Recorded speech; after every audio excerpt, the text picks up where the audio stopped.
Dieu te bénisse abondamment. Félicitations à tous ceux qui ont eu le bac cette année. Je veux qu'on acclame le Seigneur pour tous nos bacheliers cette année. Amen. Alors, ABMC en termes de bac a eu 50% parce qu'on avait 4 candidats et sur les 4 candidats, on a eu 2 candidats qui ont eu le bac. Amen. Donc, on a la moyenne. Dis à ton voisin, on a la moyenne. Amen, amen. Donc, félicitations à tous ceux qui ont eu le bac et puis courage à tous ceux qui n'ont pas eu le bac. Ce n'est pas une fatalité. Amen, amen. Ce n'est pas le bac qui détermine qui tu deviens dans la vie. Hein. Il y a des gens qui ont bac plus 5 mains et puis ils sont en train de courir au commerce, chercher les 2000. Donc, c'est la grâce de Dieu qui est sur ta vie qui détermine qui tu deviens. Amen. Donc, si tu n'as pas eu ton bac, ne sois pas découragé. L'année prochaine, tu l'auras. Amen. Je vous ai rendu le témoignage d'un ami pasteur qui a repris son bac. Et quand il a échoué à la première année, il voulait passer en fait le concours de l'INHP à Yamoussoukro. Et tous ses amis qui ont eu le bac sont partis passer le concours. Et cette année-là, ils ont rendu l'examen difficile. Donc tous ses amis ont échoué, alors que là-bas, on passait le concours 2 fois. Donc tous ses amis ont échoué et lui, il a repris le bac. Quand il a repris sa terminale, l'année où il a eu, le corps s'est dit, comme l'année dernière, on a rendu l'épreuve trop difficile, on n'a pas eu d'élèves, donc cette année, on va alléger les examens. Et c'est là que lui, il a eu son bac, c'est là qu'il a passé le concours et il est rentré à l'INHP. Et tous ses amis n'ont jamais pu entrer à l'INHP. Donc il s'est rendu compte que son échec même là, Dieu même était avec sa main dedans. Donc quand tu es enfant de Dieu, ne te plains pas. Si tu as eu, gloire à Dieu. Amen. Gloire à Dieu. Amen. Donc nous bénissons le Seigneur parce que nous sommes constamment dans la victoire. Amen. Dieu vous bénisse. Alors rapidement, allons dans notre Bible. On va partager quelque chose ensemble que j'intitule. Nous allons démarrer une nouvelle série d'études aujourd'hui que j'intitule l'économie du royaume des cieux. Quelqu'un dit avec moi l'économie du royaume des cieux. Alléluia. C'est une nouvelle série d'études que nous allons aborder durant peut-être ce mois de juillet et le mois d'août pour comprendre certaines choses. C'est un thème assez particulier qui se retrouve au cœur du peuple de Dieu et au cœur de l'Église et que l'Église doit comprendre. C'est assez important. Satan veut retirer ce genre d'enseignement ou ce principe-là du cœur de l'Église afin que l'Église ne comprenne pas. Et son but, c'est quoi? Ça affaiblit l'Église. Alléluia. Affaiblit l'Église, affaiblit le royaume des cieux. Quand l'Église ne comprend pas les principes qui font fonctionner le royaume des cieux est affaibli et Satan prend de l'avance ou de l'avantage. Satan a l'avantage sur l'Église. C'est pourquoi il faut enseigner ce genre de message. Nous parlons de l'économie du royaume. Donc avant d'aller plus loin, allons dans Genèse 1, verset 26. Genèse 1, verset 26. Nous allons parler de finances. Nous allons parler d'économie. Nous allons parler d'argent. Alléluia. La plupart des chrétiens, ou bien certains chrétiens n'aiment pas qu'on parle d'argent à l'église. Quand on aborde la thématique d'argent, d'autres sont mal à l'aise. Genèse 1, verset 26. Genèse chapitre 1, oui. Verset 26. Puis Dieu dit, faisons l'homme à notre image. Faisons l'homme à notre image. Selon notre ressemblance. Oui. Et qu'il domine sur les poissons de la mer. Qu'il domine, oui. Sur les oiseaux du ciel. Oui. Sur le bétail. Oui. Sur toute la terre. Oui. Et sur tous les reptiles qui rampent sur la terre. Amen. Que Dieu bénisse sa parole. On peut s'asseoir. C'est notre verset de base. Et à partir de là, nous allons développer pour comprendre certaines choses. Dieu dit, faisons l'homme à notre image. Vous savez, pour ceux qui me suivent, vous pouvez comprendre que j'utilise beaucoup ce verset pour la plupart des enseignements. Parce que, vous savez, pour comprendre comment quelqu'un fonctionne, il faut aller à l'origine pour voir les intentions. Quand tu vois les premières intentions, tu peux savoir quelle est la pensée de la personne. Donc, pour savoir comment Dieu fonctionne, il faut aller à la base, à l'origine. Pour comprendre le but de l'homme, il faut aller voir pourquoi l'homme a été créé et dans quelles circonstances l'homme a été créé. Alléluia. Dans ce passage, la Bible dit, Dieu dit, faisons l'homme à notre image, selon notre ressemblance, afin qu'il puisse dominer. Alléluia. Donc dans la pensée de Dieu, Dieu veut que l'homme puisse dominer. Mais dominer où? Dominer sur la terre. Dieu a créé l'homme où? Dieu a créé l'homme où? Sur la terre. L'homme n'a pas été créé dans le ciel. L'homme a été créé sur la terre et pour la terre afin qu'il puisse garder la terre. Dieu a dit, la Bible dit, Dieu a mis l'homme dans le jardin afin de le garder et de le cultiver. Donc l'homme a été créé pour garder la terre, le jardin d'Éden qui est sur la terre, le garder, le cultiver, le développer et le mettre sous son contrôle. Alléluia. Donc Dieu envoie l'homme sur la terre pour le garder. Ça, il veut que tu puisses garder ça dans ton esprit, que l'homme est venu sur la terre pour conquérir. Et c'est pourquoi Dieu a dit, faisons l'homme afin qu'il puisse dominer. Dominer c'est quoi? C'est mettre sous son contrôle.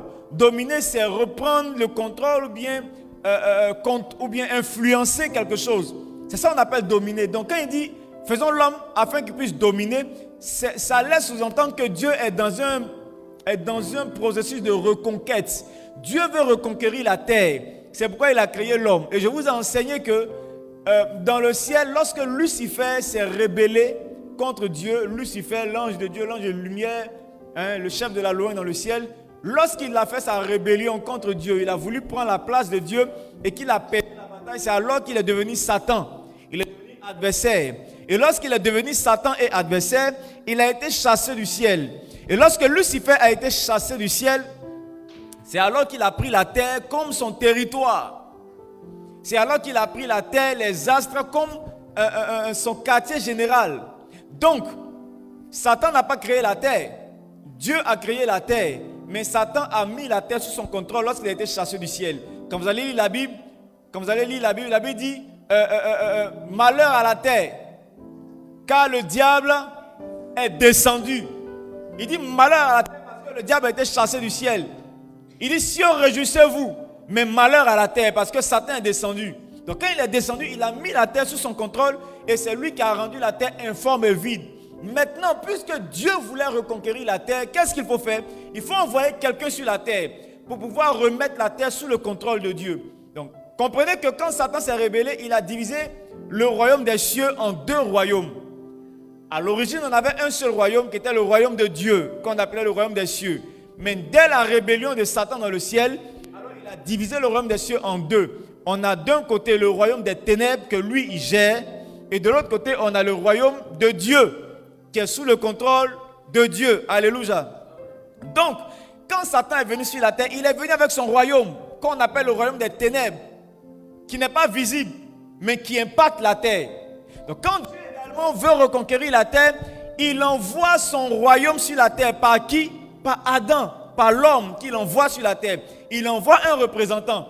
Quand on veut, par exemple, conquérir un territoire, on envoie toujours un ambassadeur. D'abord, il exploite le territoire, il regarde le territoire et petit à petit, il commence à influencer le territoire. Donc c'est la même chose que Dieu a fait. Dieu a envoyé Adam sur la terre, qui est son représentant du royaume de Dieu, afin que Adam puisse dominer, se multiplier, assujettir, remplir la terre et dominer la terre pour le compte du royaume de Dieu. Amen. Alors ce que je veux que tu retiennes dans cette introduction, c'est que sur la terre, on a deux royaumes qui se combattent. On a le royaume des ténèbres qui est présent et il y a le royaume de Dieu qui est en train de faire la conquête de la terre. Alléluia. Alors je veux que tu demandes à ton voisin, toi tu es de quel royaume?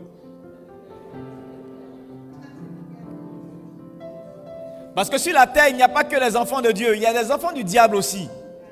Yeah. Il y a des hommes foncièrement méchants. Quand tu les vois agir, tu peux voir Satan en train d'agir. C'est-à-dire ils font du mal intentionnellement. Alléluia. C'est l'une des preuves que sur la terre, il y a deux royaumes qui fonctionnent. Le royaume des ténèbres et le royaume des lumières. Le royaume des ténèbres pousse les gens à l'homosexualité. Vous allez voir, il y a certains pays, par exemple, ils se battent, ils disent qu'ils veulent décriminaliser, par exemple, l'avortement. C'est-à-dire, chez eux, ils sont en train de mener une politique de sorte qu'on dise que l'avortement n'est plus un crime, que c'est quelque chose qui est normal. Ça existe sur la terre. Hein? Il y a des pays qui se battent pour ça. Ils disent non, mais normalement, on doit dire que l'avortement c'est normal, ce n'est plus un crime. Ça, c'est des hommes qui sont influencés par le royaume des ténèbres. D'autres sont en train de se battre pour qu'on dise qu'il y a... il y a quelle loi ils veulent voter là même là? C'est-à-dire, il n'y a plus... Il y a homme-femme, voilà. Il y a 3 genres maintenant. Il n'y a plus homme et femme, mais il y a 3 genres. Il y a homme, il y a femme, et puis il y a les transgenres. Les quoi? IL. Ah, les IL. Voilà. Maintenant, donc, il y a il, il y a elle et il y a IL. Les deux mélangés.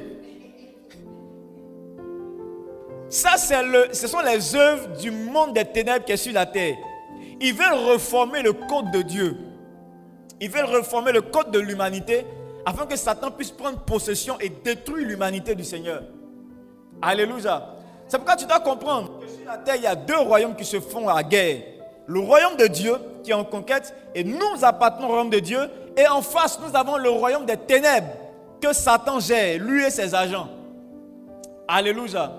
Maintenant, l'une des choses qui caractérise ou qui assure l'influence d'un royaume, c'est il y a son armée, mais il y a son économie et il y a ses finances. Quelqu'un me suit? On va quelque part. L'une des choses qui fait qu'un royaume est fort ou un pays est fort, c'est son économie et ses finances. Dans un pays, vous pouvez être intelligent comme vous voulez. Vous pouvez être fort physiquement comme vous voulez. Mais si économiquement vous êtes faible et financièrement vous êtes faible, alors vous ne pourrez pas avoir la domination. Alléluia. La Bible dit, le Seigneur dit, l'or et l'argent m'appartiennent. Un royaume qui n'a pas le pouvoir économique ne pourra pas avoir de la domination. Si le royaume de Dieu doit avoir de l'influence, le royaume de Dieu doit être puissamment, doit être fort sur le plan économique et sur le plan financier. Amen. Vous allez voir, récemment, il y a, pour ceux qui suivent l'actualité, il y a le Burkina Faso, le Mali et la Guinée qui sont retirés de la CEDEAO. Le Niger, pardon. Burkina Faso, Mali et Niger qui se sont retirés de la CEDEAO. Ils ont formé l'Alliance des États du Sahel. Donc la CEDEAO, pour pouvoir mater cette en-griffe rébellion, va décider de leur rendre la tâche difficile sur le plan économique. C'est-à-dire va chercher à affaiblir leur économie et leurs finances. En faisant quoi? En leur demandant un passeport s'ils doivent rentrer maintenant dans les pays de la CEDEAO. C'est-à-dire si tu veux quitter le Burkina pour venir en Côte d'Ivoire, tu dois avoir un passeport. Tu dois demander un passeport à la Côte d'Ivoire. Donc ça veut dire que si la Côte d'Ivoire aussi doit aller au Burkina, eux aussi vont demander passeport. Donc, et ensuite, c'est-à-dire rendre difficile les échanges commerciaux. Un échange, des échanges commerciaux.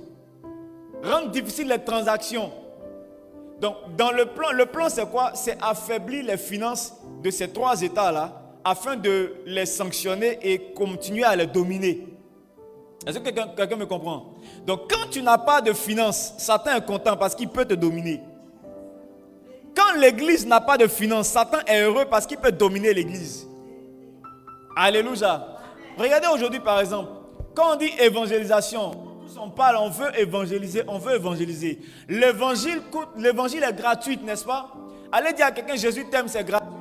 Mais l'évangélisation, ce qu'on appelle évangélisation, les méthodes qu'on met en place pour aider quelqu'un à sortir du monde, pour rentrer dans le royaume de Dieu, ça coûte cher.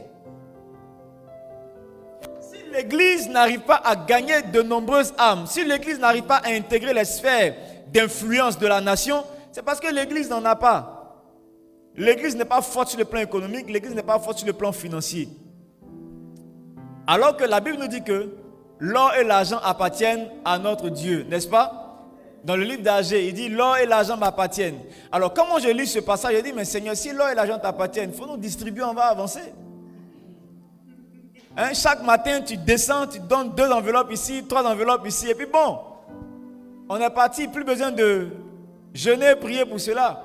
Mais vous allez voir que Dieu ne fonctionne pas comme ça. Malheureusement, il ne fonctionne pas comme ça. Est-ce que Dieu est incapable d'alimenter son royaume qui est sur la terre? Non, pas qu'il soit incapable d'alimenter, mais il a ses principes. Comment Dieu alimente le royaume des cieux qui est sur la terre, mais le royaume de Dieu qui est sur la terre? Comment il alimente son ambassade qui est sur la terre? En trouvant des hommes qui sont prêts d'abord, 1, à travailler, et 2, qui sont prêts à utiliser les ressources qu'ils recevront pour le royaume. Comment Dieu alimente financièrement son royaume sur la terre? En trouvant un homme qui est prêt à travailler. Donc demande à ton voisin d'abord, est-ce que tu travailles? Pendant que nous attendons que Dieu nous donne un travail, Dieu attend qu'on trouve un travail pour qu'il nous bénisse. Donc Dieu cherche un homme qui travaille d'abord et ensuite qui travaille et qui est disposé à utiliser les ressources qu'il va recevoir pour le compte du royaume. Donc quand Dieu a trouvé cet homme qui a les deux caractéristiques, il passe par cet homme, il lui accorde les finances et par la vie de cet homme-là, il influence ou bien il finance le royaume de Dieu. Vous allez voir aujourd'hui, quand vous regardez par exemple les pays islamiques, les pays islamiques sont forts. Pourquoi? Parce que quand ils ont de l'argent, ils utilisent leur argent pour financer leur structure.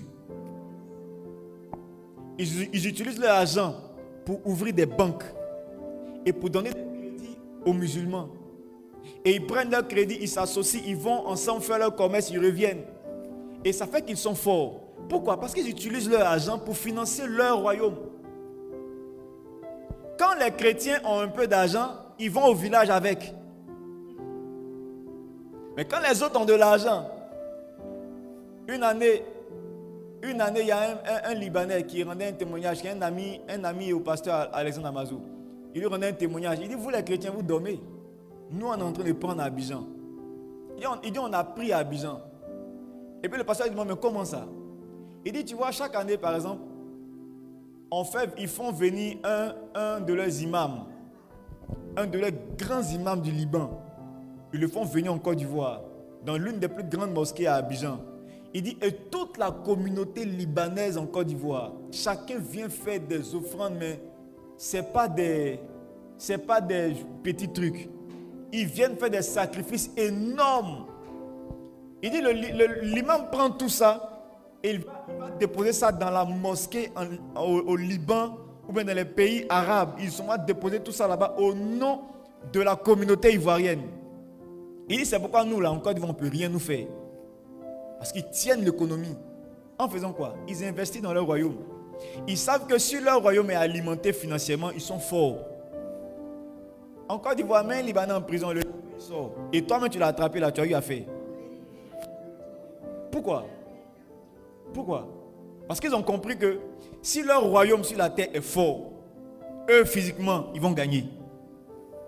Mais les chrétiens, quand ils ont eu un peu, ils vont au village.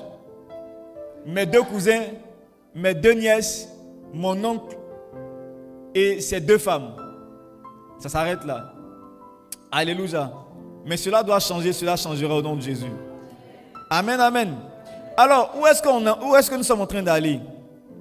Quand Dieu veut financer le royaume, alors on a dit quoi? Il cherche un homme qui travaille, et un homme qui est disposé à utiliser ses ressources pour financer le royaume. Donc, à cet effet, Dieu a institué certaines choses. Il a dit par exemple, quand je vais bénir, quand je te bénis, quand je te donne des ressources, il a institué des éléments pour pouvoir financer le royaume. Et parmi ces éléments, on connaît les offrandes, on connaît la dîme, on connaît les prémices, n'est-ce pas? Il y a les offrandes, les dîmes, les prémices, les actions de grâce, les sacrifices, les vœux. Et tous ces éléments que le Seigneur a institués, le but c'est quoi? C'est pouvoir financer le royaume. Ça veut dire quoi? Quand tu travailles, la Bible dit c'est Dieu qui bénit les œuvres de nos mains. Donc quand tu fais un travail et que Dieu voit que dans ton cœur, tu es disposé à financer le royaume des cieux, qu'est-ce que Dieu va faire? Il va bénir les œuvres de tes mains. Il va faire en sorte que ton travail marche, ton commerce marche, ton entreprise prospère. Et quand il bénit les œuvres de tes mains, quand tu as des ressources, il attend à ce que dans ce que tu as eu, tu enlèves une part et que tu l'envoies dans le royaume pour que le royaume soit financé. Quelqu'un me comprend? Quand tu as reçu ton argent, tu as reçu tes bénéfices, tu as été béni, tu enlèves une part, qu'elle soit l'offrande, qu'elle soit une dîme, qu'elle soit une prémisse, qu'elle soit un vœu, pour que tu puisses alimenter le royaume des cieux. Donc quand les chrétiens sont bénis, si les chrétiens respectent ce principe institué par Dieu, alors le royaume de Dieu sur la terre sera alimenté et pourra avoir de l'influence. Alléluia. Dîme, offrande, vœux, action de grâce, quoi encore? Sacrifice et tout ce que vous savez. Amen. Vous allez voir, dans l'église, malheureusement, on a des chrétiens, on a des fils du royaume qui sont inutiles. C'est-à-dire, on a deux types de fils de Dieu. On a des fils de Dieu inutiles et on a des fils de Dieu utiles. Ceux qui sont inutiles, les fils de Dieu, c'est-à-dire il a donné sa vie à Jésus, il appartient à Jésus, il appartient au royaume. Mais il est inutile dans le sens où, un, il ne gagne aucune âme, et puis deux, il ne finance en rien le royaume. Soit il ne finance pas parce qu'il n'a pas de travail, ou bien il ne finance pas parce qu'il a de travail, mais il ne met pas ses ressources dans le royaume. Quand il gagne, il dépense tout lui seul. Et il vient encore, Seigneur donne-moi, Seigneur donne-moi, Seigneur donne-moi. Dès qu'il reçoit, il disparaît. Quand ça finit, il revient encore. Ça, c'est un fils inutile. Et à côté, il y a des fils du royaume qui sont utiles. Ceux-là, soit qui gagnent des âmes, ou bien qui ont des revenus et qui utilisent ces revenus-là pour financer le royaume. Ils apportent des dîmes, ils apportent des offrandes, ils font des vœux, ils font des sacrifices. Demande à ton frère, tu es utile ou inutile?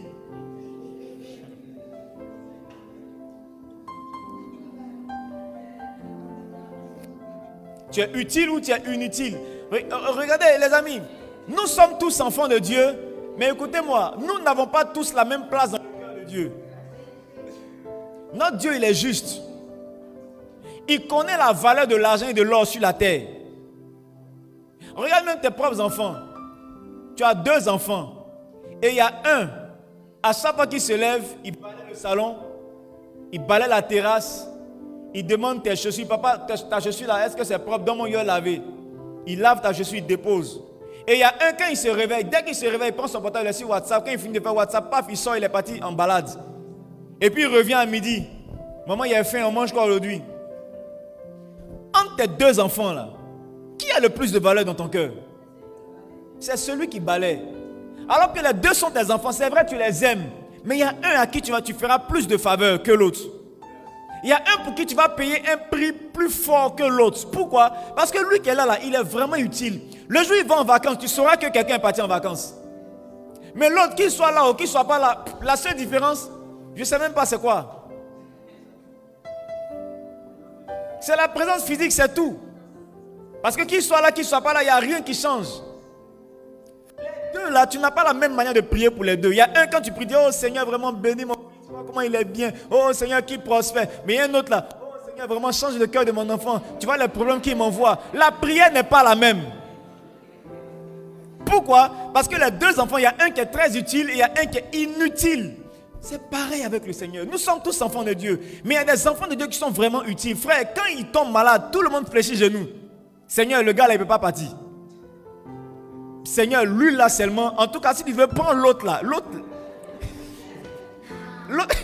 qui est là-bas là, faut le prendre. C'est pas grave. Lui, on va se consoler rapidement. On va le remplacer. Mais lui là, non. Il y a des gens comme ça qu'on ne touche pas. Pourquoi? Parce qu'ils savent se rendre utiles. Soit c'est des gagneurs d'âmes. Ils gagnent des âmes. Même s'ils n'apportent pas des ressources dans l'église, mais ils gagnent des âmes. Ou bien il y a d'autres, ils ne gagnent pas des âmes, mais ils financent l'église. Quand on dit évangélisation, flyer, il envoie sa dîme, il envoie sa offrande, il fait des vœux, il fait des sacrifices. Et on utilise tout ça pour faire fonctionner le royaume. On utilise pour bâtir des églises. Il est utile. Demande à ton frère, tu es utile à quoi? Tu es utile à quoi? Alors, comment peux-tu être utile pour le royaume? Comment peux-tu être utile financièrement? Alors, les mois passés, on a parlé de l'évangélisation, le gain des âmes. Et à titre de rappel, on n'a pas oublié, on doit récompenser le meilleur évangéliste du mois de mai et juin. On ne l'a pas encore fait parce que à l'administration, on n'a pas encore fait le point. L'administrateur m'a envoyé le point, mais j'ai estimé que le point n'était pas complet. Il y a des invités qui n'ont pas marqué, qui n'ont pas été marqués. Donc, vérifiez ça. C'est pourquoi je n'ai pas donné le résultat, sinon le résultat n'allait pas être bon. Donc, vérifiez ça. Le lot est là. Le pasteur ne nous a pas blagué, c'est là. D'ici la fin du mois, on fera le point et on va récompenser le meilleur évangéliste du mois de mai et juin. Amen. Donc, les mois passés, on a parlé de gagner des âmes. Être utile en gagnant des âmes.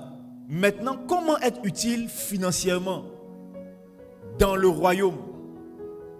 Comment être utile financièrement dans le royaume? En envoyant au moins sa dîme. On a cité plusieurs éléments. mais permettez-moi de m'appesantir un peu sur la dîme. Aujourd'hui, nous parlons de la dîme. Quelqu'un me dit la dîme.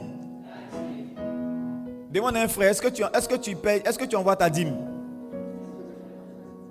Il dit quoi? Il dit, je ne sais pas ce que ça signifie.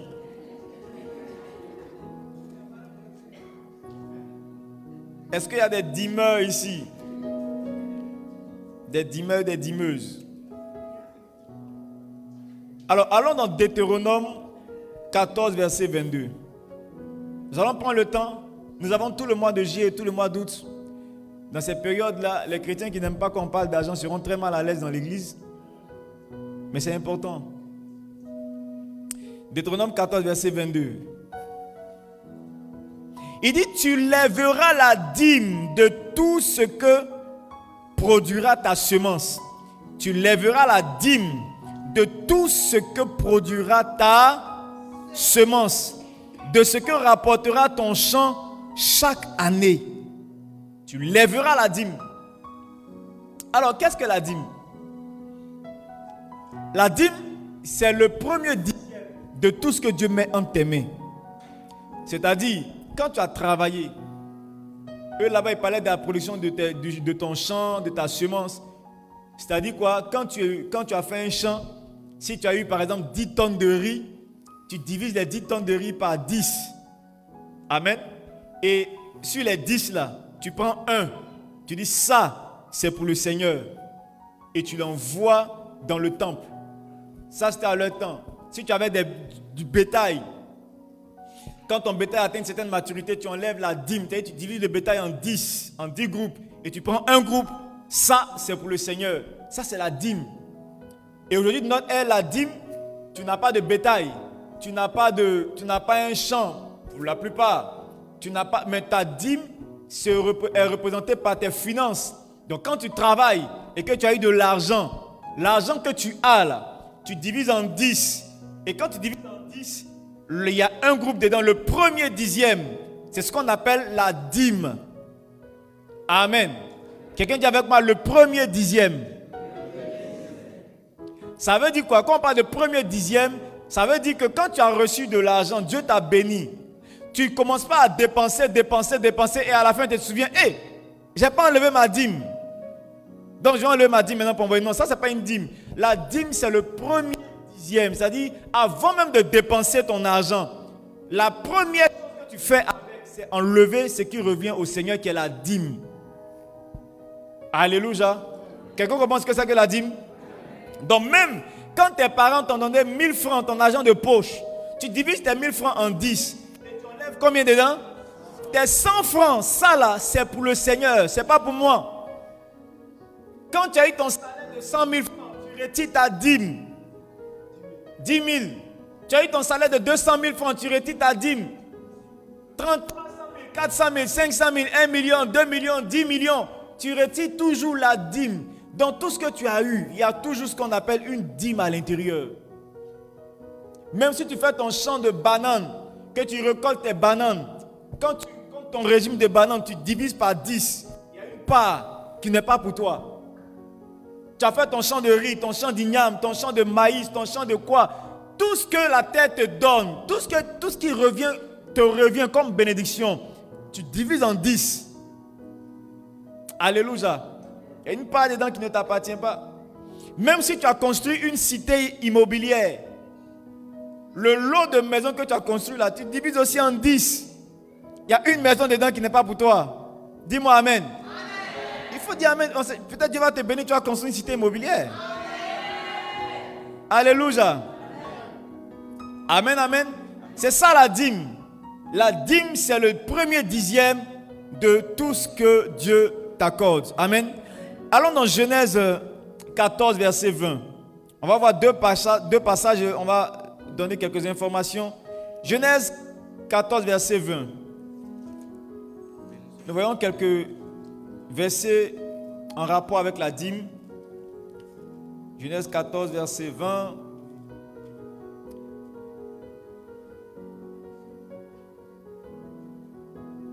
La Bible dit, béni soit le Dieu très haut qui a livré, bon, je commence au verset 18. Allons verset 18. Genèse 14, verset 18. C'est aux écrans. Melchisedec, roi de Salem, fit apporter du pain et du vin. Il était sacrificateur du Dieu Très-Haut. Il bénit Abraham et dit: béni soit Abraham par le Dieu Très-Haut, maître du ciel et de la terre. Béni soit le Dieu Très-Haut qui a livré tes ennemis entre tes mains. Et Abraham lui donna la dîme de tout. Abraham est parti. Quand il est parti en guerre, il a gagné les ennemis, il a pillé toutes les richesses de ses ennemis. Il avait dit au retour, comment? Et au retour, Melchisedec est venu vers Abraham. Melchisedec a béni Abraham et Abraham lui a donné la dîme de toutes ses richesses. Il est en guerre. Il a gagné la guerre. Quand on gagne une guerre, on prend toutes les richesses de l'ennemi. Il a récupéré tout ça, donc c'était pour lui maintenant. La première chose qu'il a faite, c'était quoi? Enlever la dîme, remettre à Melchisedec qui était sacrificateur. Alléluia. Nous sommes en train de parler de la dîme. Allons dans Malachie 3, verset 8. Malachie 3, verset 8.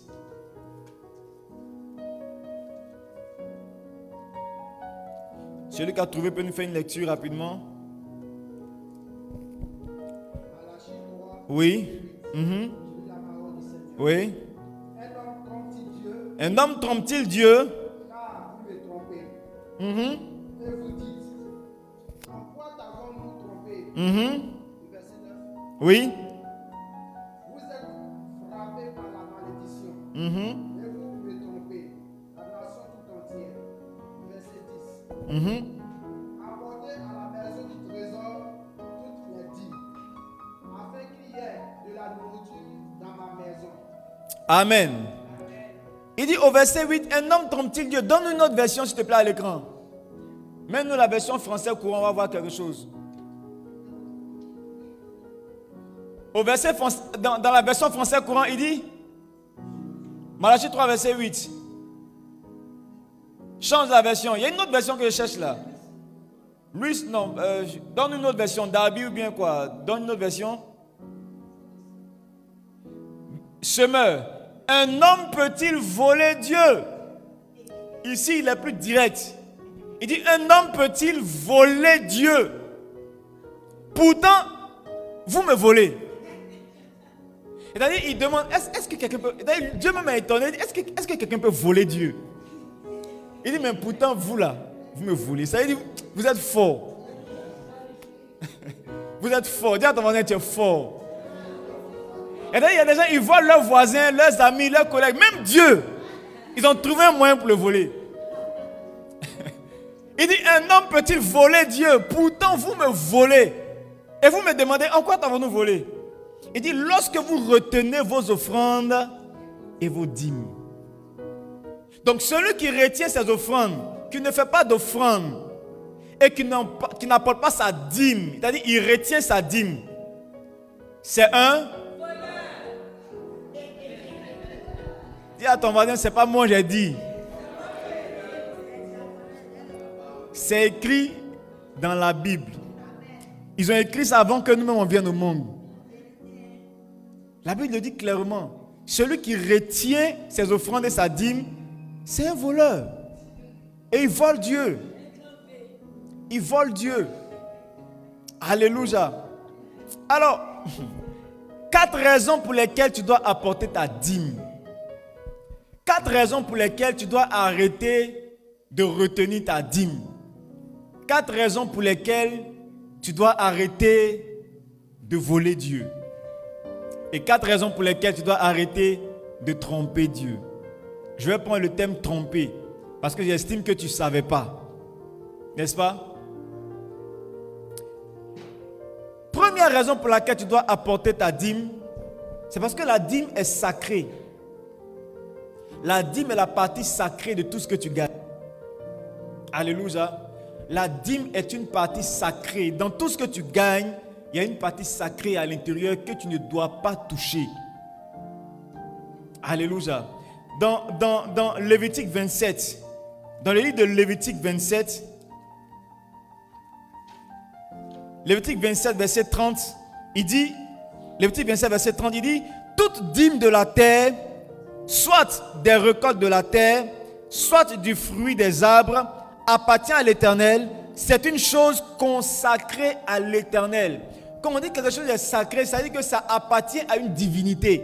C'est réservé à Dieu. Il y a une chose à l'intérieur de ce que tu gagnes qui est consacrée à l'Éternel. Ça doit toujours repartir vers l'Éternel. C'est ce qu'on appelle la dîme.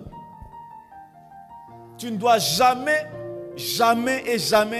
utiliser pour faire quelque chose de profane ce qui revient à Dieu, ce qui est sacré. Les chrétiens doivent comprendre ça.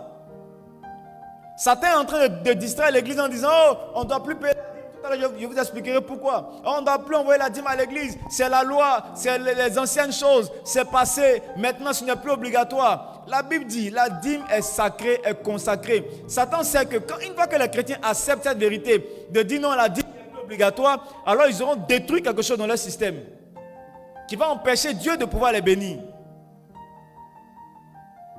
En développant, je vais vous expliquer pourquoi Dieu a institué la dîme. Plus tard, on reviendra. Mais tu dois comprendre que dans tout ce que tu gagnes entre tes mains, il y a quelque chose à l'intérieur qui est consacré, qui est sacré. Ça appartient à Dieu. C'est sacré. Et tu ne dois pas banaliser ce qui est sacré. Quelqu'un me comprend? Deuxième raison. Pourquoi est-ce que tu dois apporter ta dîme? Parce que la dîme appartient à Dieu. Le premier dixième, ce n'est pas pour toi. Ça appartient à qui? Ça appartient à Dieu. Il dit toute dîme de la terre, soit des récoltes de la terre, soit du fruit, appartient à l'Éternel. Toute dîme appartient à Dieu. Regardez, lorsque Dieu veut bénir son royaume, je l'ai dit tout à l'heure, il bénit les hommes qui appartiennent au royaume, n'est-ce pas? La Bible dit c'est l'Éternel qui bénit les œuvres de nos mains. Donc quand Dieu veut financer le royaume, qu'est-ce qu'il va faire? Il va te donner des finances. Il va te bénir. En fait, il veut t'utiliser comme un canal pour pouvoir bénir son royaume sur la terre. Donc, si il veut par exemple que le royaume puisse avoir, ou bien le royaume puisse être financé par exemple de 100 000 francs ou de 50 000 francs, ce qu'il va faire, c'est que il t'accorde peut-être 1 million. C'est comme je veux par exemple envoyer de l'argent à mon fils qui est mineur. Donc il n'a pas l'autorisation pour recevoir l'argent directement parce qu'il n'a pas de pièces, tout ça pour retirer. Je vais lui envoyer par exemple de l'argent. Mais il est avec son tuteur, l'administrateur Jérôme. Donc je ne peux pas envoyer 100 000 à Jérôme pour dire donne les 100 000 à mon enfant. Si on va envoyer l'argent aussi, je dis ok Jérôme, je t'ai envoyé 100 000, dans les 100 000 là, pardon, donne 40 000 à mon fils.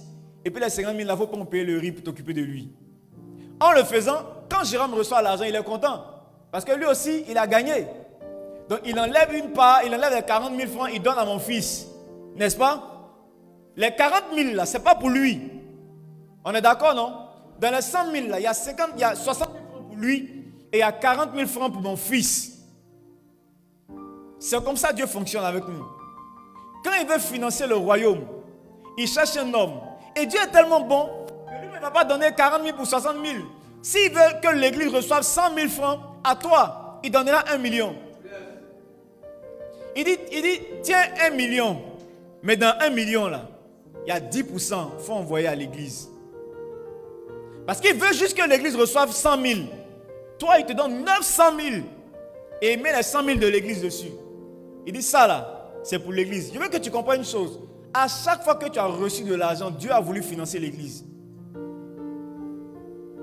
À chaque fois que tu as reçu de l'argent, c'est parce que Dieu a voulu financer l'église qui t'a envoyé cet argent. Ce n'est pas parce qu'il voulait que tu puisses construire ta maison d'abord.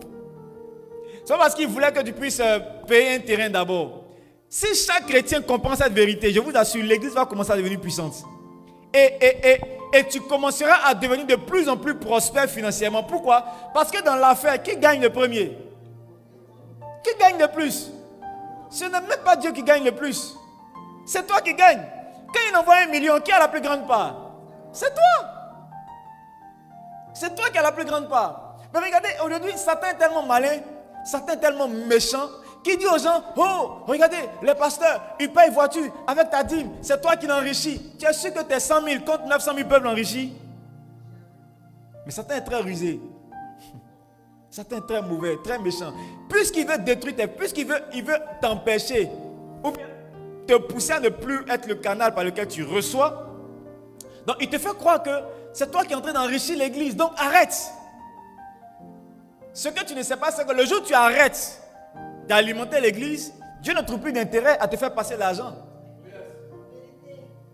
Le jour où tu dis que c'est ma dîme qui enrichit l'église, donc je ne donne plus ma dîme, tu viens de dire au Seigneur, n'envoie plus l'argent là par moi. Si tu veux enrichir ton église, passe par quelqu'un d'autre. Et c'est alors que tu comprends que ta vie commence à devenir difficile. 900 000 tu gagnes en 2 semaines. Maintenant, tu fais comme ça. Ça ne rentre pas. Dès que tu as 500 000, tes enfants sont malades. Ta télé se casse. Ton ampoule se casse. Un ancien créancier, quelqu'un à qui tu devais depuis 3 ans, il se souvient de toi en même temps. Il se souvient de toi un coup. Mon argent là, c'est comment? Quand l'argent finit, tu es en paix. Dès que ça rentre encore, les problèmes commencent. Pourquoi? Parce que tu as arrêté de faire transiter au Seigneur ce qui lui appartient. La dîme appartient à Dieu. Alléluia. La dîme appartient à Dieu. C'est la raison pour laquelle tu dois toujours transférer ce qui appartient au Seigneur à l'église, au royaume. Quand dans une église, la vision n'est pas accomplie, c'est parce que d'autres ont retenu ce qui n'était pas à eux. Demande à ton frère, depuis combien de temps tu retiens ce qui n'est pas à toi? Depuis combien de temps tu retiens ce qui n'est pas à toi? C'est pourquoi le royaume de Dieu sur la terre est faible. Parce que la plupart des chrétiens retiennent. Donc Dieu ne trouve pas des hommes par qui il va faire transiter les finances. C'est pourquoi quand il trouve un seul homme loyal dans l'église, qui est prêt à envoyer des ressources destinées à l'église, Dieu le bénit de façon débordante. Parce qu'il ne trouve pas beaucoup d'hommes. Donc si Dieu voulait par exemple envoyer 1 million ou bien 10 millions à l'église, il regarde dans l'assemblée, okay, est-ce qu'on peut avoir peut-être 10 personnes à qui on va donner 100 millions, 100 millions, 100 millions, 100 millions, 100 millions, 100 millions, 100 millions, pour que chacun dépose 1 million, 1 million, 1 million, 1 million, pour que l'église puisse avoir au moins 10 millions pour acheter un terrain. Il regarde. Quand il regarde dans l'église, il ne voit pas 10 personnes. Il voit que 2 qui sont honnêtes. Le truc, c'est que Dieu connaît ton cœur. Toi, tu pries, oh Seigneur, bénis-moi. Si tu me bénis, Seigneur, voilà, je vais financer l'église. Le truc, c'est que Dieu connaît ton cœur. Dans tout ce que tu dis là, c'est pas ça, il écoute, il regarde ton cœur. Donc quand il regarde, il voit que lui là, laissez-le, il s'amuse, laissez-le. Il cherche dans l'église, il cherche. Quand il a trouvé 2 personnes, alors qu'il voulait donner 10 millions à l'église, alors ce qu'il va faire, c'est ces 2 personnes-là, il va les bénir abondamment pour que les 2 seuls puissent alimenter l'église avec 10 millions. Donc au lieu qu'il donne 100 millions, 100 millions, 100 millions, 100 millions à chacun, il va donner 500 millions à un, 500 millions à l'autre. Et vous autres dans l'église, vous êtes en train de galérer dans la prière. Galérer dans la prière. Et les frères qui sont bénis maintenant dans l'église, on commence à mal les regarder. C'est la mère qui n'a pas touché fétiche même. Parce qu'ils font là. Et puis on dit, le pasteur même, il ne parle plus à nous. Il est toujours avec les 2 frères là. C'est eux qui donnent l'argent au pasteur. Donc, les amis, c'est normal. C'est normal, tu es malhonnête. Toi, tu attrapes l'argent de l'église, tu veux qu'on cause avec toi? On paye les factures avec quoi? Actuellement, là, on est dans la salle, on est bien au frayon. Le frayon, ça marche, non? Hein? Il fait un peu plus frais que d'habitude. Notre compteur triphasé est installé. Amen. En semaine, on a mis près de 700 000 francs dedans, plus de 700 000 francs dedans. Il y a des gens qui ont payé. Il y a des gens qui ont envoyé 100 000, d'autres ont envoyé 200, d'autres ont envoyé 50 000, d'autres ont mis 25 000. Selon leurs moyens, chacun a fait un peu. Il y a des gens qui n'ont rien mis. Et ils veulent que moi je m'asseye pour causer avec eux. Pourquoi je cause avec toi? Ce n'est pas de la méchanceté. C'est normal. Celui qui m'aide à résoudre les problèmes, il devient mon chouchou.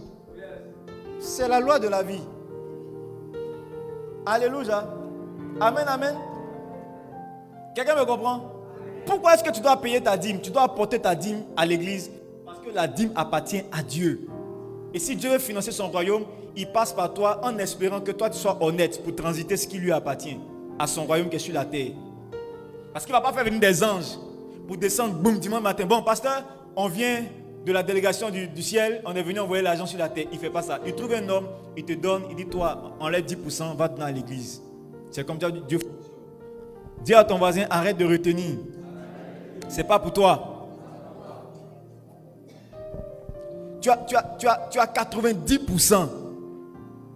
Tu trouves que ça ne va pas te rassasier, c'est 10% là. C'est petit là qui va compléter, qui va faire que tu seras rassasié. Si 90% n'ont pas pu te rassasier, frère, c'est mieux de jeter les 10% parce que ça ne va rien te faire. Si 90% n'ont pas pu te rassasier, 10% ne pourront pas te rassasier. Donc tu dois payer ta dîme, tu dois apporter ta dîme parce que ça ne t'appartient pas, ça appartient à l'Éternel. Amen. Troisième raison pour laquelle tu dois apporter ta dîme, la dîme, tu dois continuer à apporter ta dîme parce que la dîme n'est pas venue avec la loi. La dîme n'est pas une loi. C'est quelque chose de... Comment je peux te dire? C'est un principe. Ce n'est pas une loi, mais c'est un principe. La loi et le principe sont différents. Une loi peut être abolie, un principe n'est pas aboli. Une loi peut venir dans une saison, un principe est établi. C'est comme ça on fait. C'est comme tu me dis, je te parle par exemple du principe... comment je peux dire?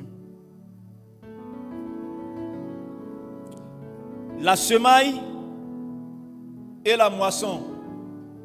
Quelqu'un me comprend? Si je veux moissonner je sais pas, des maïs, je dois faire quoi? Semer.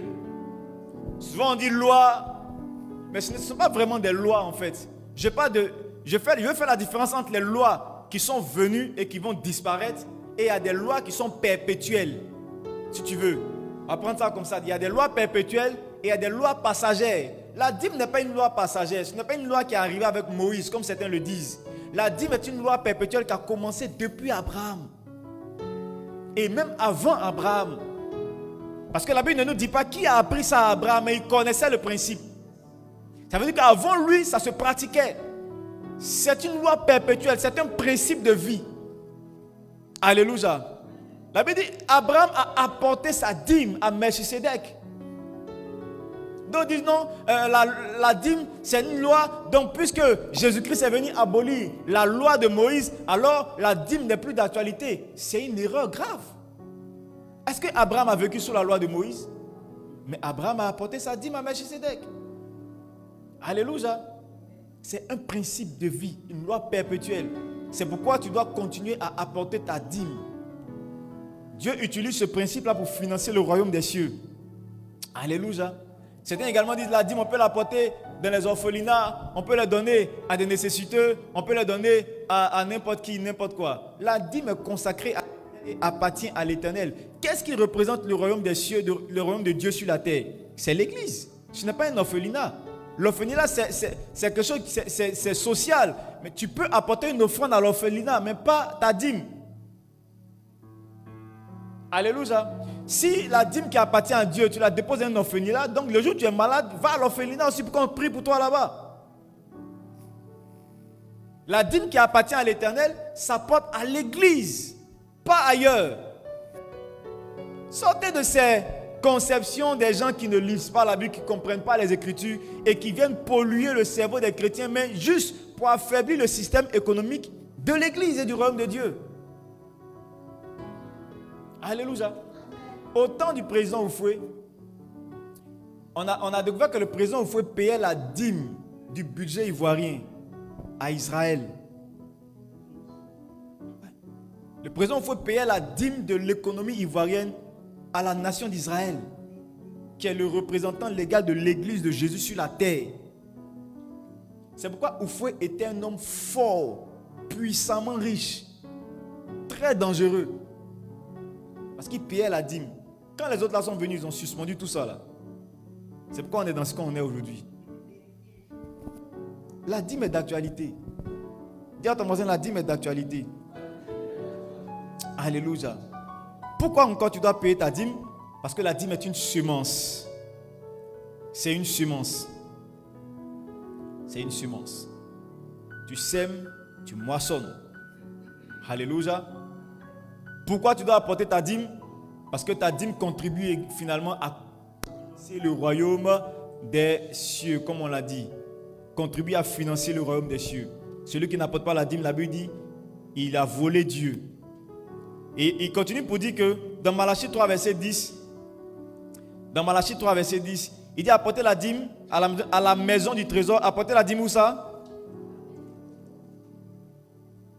Malachie 3, verset 10, il dit apporter à la maison du trésor. Donc il n'a pas dit apporter dans un orphelinat ou apporter dans une œuvre sociale, mais apporter à la maison du trésor, en parlant de l'église, toutes les dîmes, afin que quoi? Afin qu'il y ait de la nourriture dans ma maison. Donc ça veut dire que quand j'apporte pas ma dîme, je prive la maison de l'Éternel de nourriture.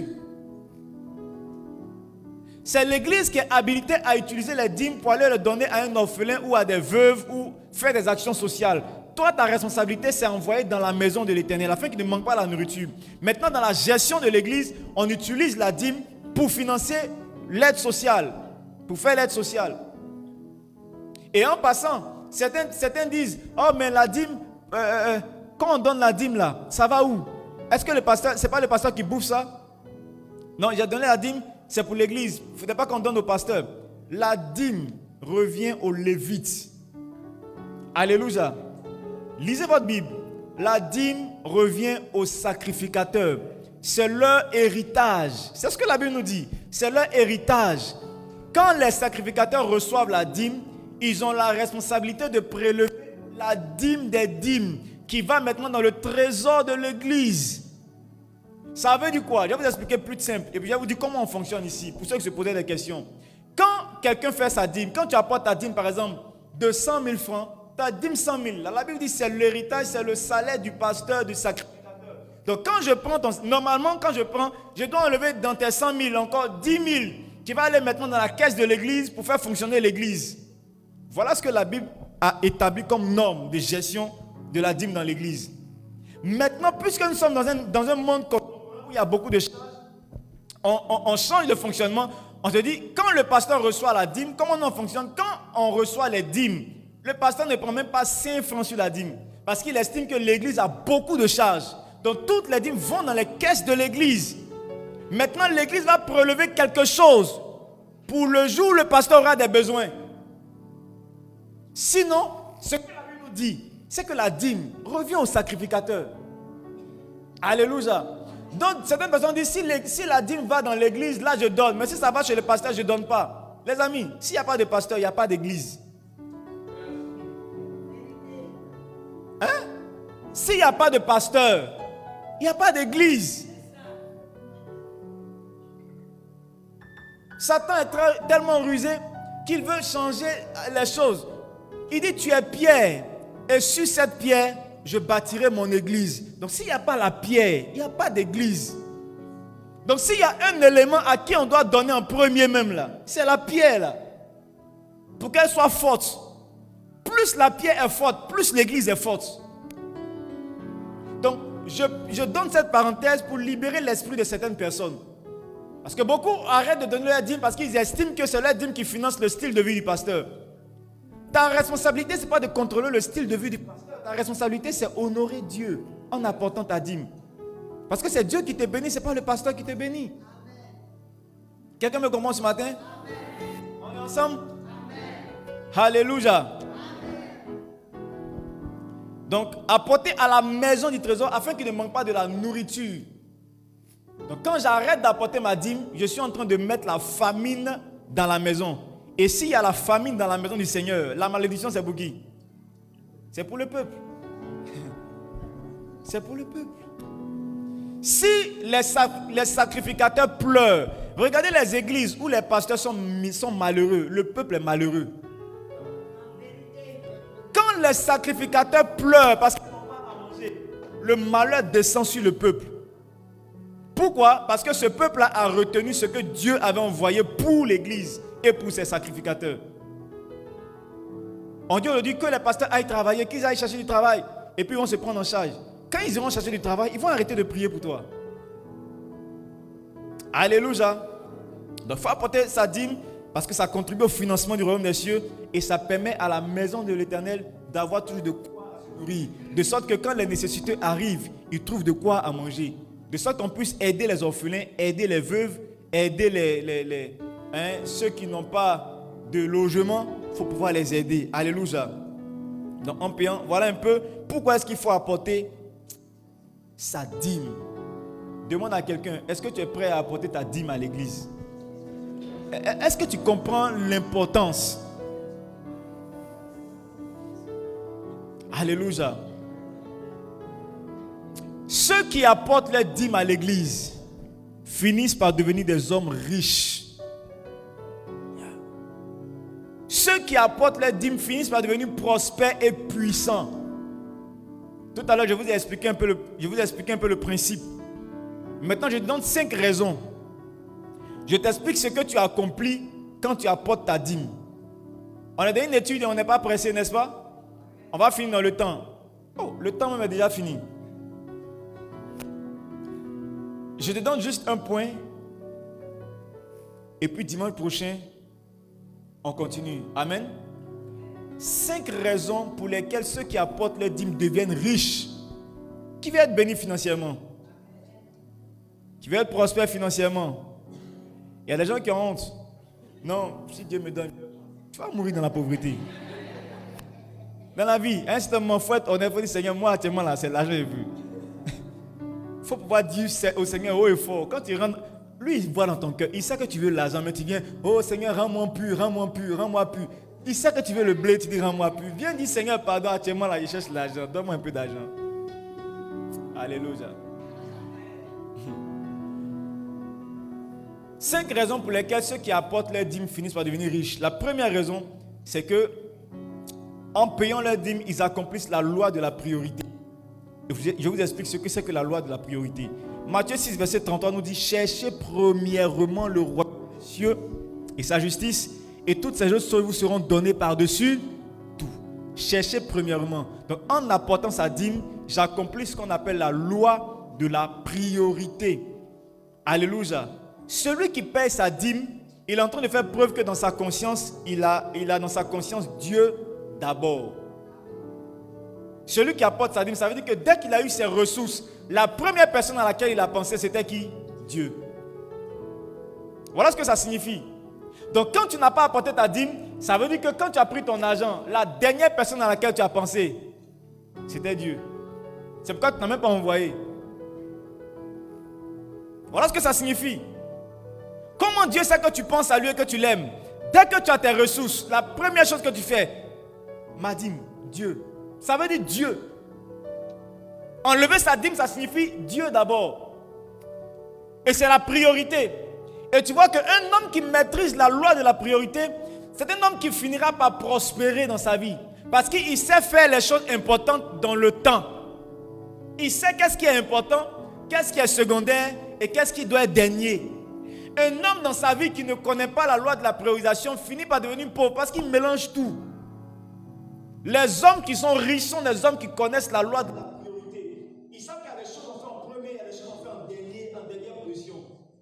Quelqu'un qui a réussi sa vie, quand tu le vois, tu sais. Dans la vie, il y a un temps pour toutes choses. Quand tu as 15 ans, ou bien de 10 ans jusqu'à 16 ans, 17 ans, 18 ans, dans cette période-là, on va à l'école. Quand tu vois un jeune qui a 14 ans, 15 ans, il est en train de chercher toutes les femmes, tu peux parier, sans être un prophète, que le gars là, il ne va pas loin dans la vie. Quand tu vois une jeune fille qui a 13 ans, elle est en train de chercher les petits garçons, elle est enceinte, elle a déjà 2 enfants, de 3 pères différents. Tu peux savoir que celle-là, elle ne va pas quelque part dans sa vie. Parce que dans la saison dans laquelle elle est là, ce n'est pas la saison où on cherche à fonder une famille. Ce n'est pas la saison où on cherche à se marier pour rentrer dans le foyer à 14 ans. Tu vas nulle part. Alléluia. Quand on atteint 20 ans, jusqu'à 25 ans, jusqu'à 30 ans, on est dans une saison où on cherche à rentrer en activité. On commence à travailler. On cherche des finances. On commence à se stabiliser. Dans la vie, chaque chose a son temps.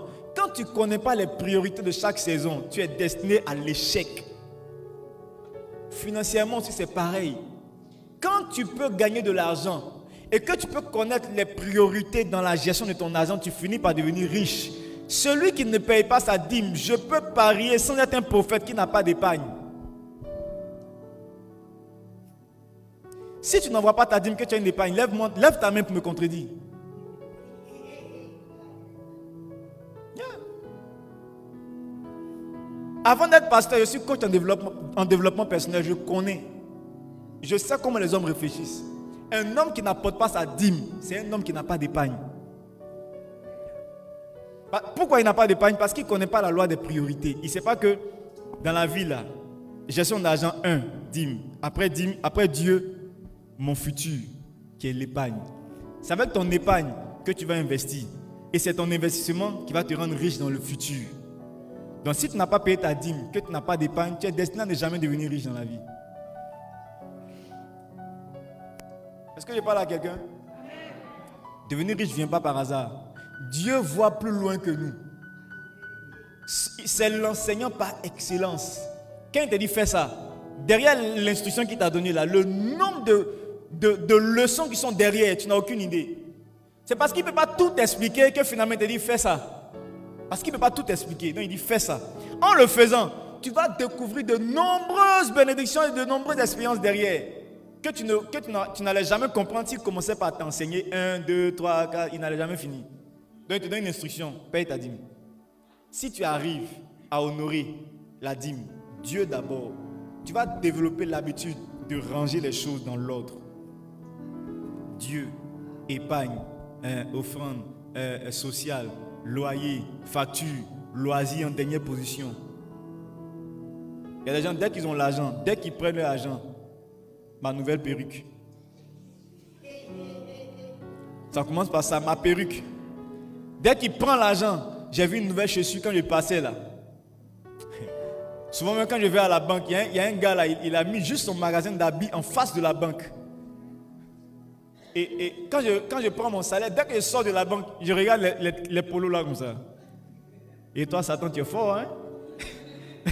Et c'est ce jour-là que les chaussures deviennent jolies. Tous les polos sont jolis. Tous les jeans sont jolis. Pourquoi? Parce qu'elle a dans ta poche. Si tu n'as pas appris à développer l'habitude de la priorité, tu ne pourras rien faire de bon avec ton argent, avec la bénédiction que Dieu t'envoie. Rien. Alléluia.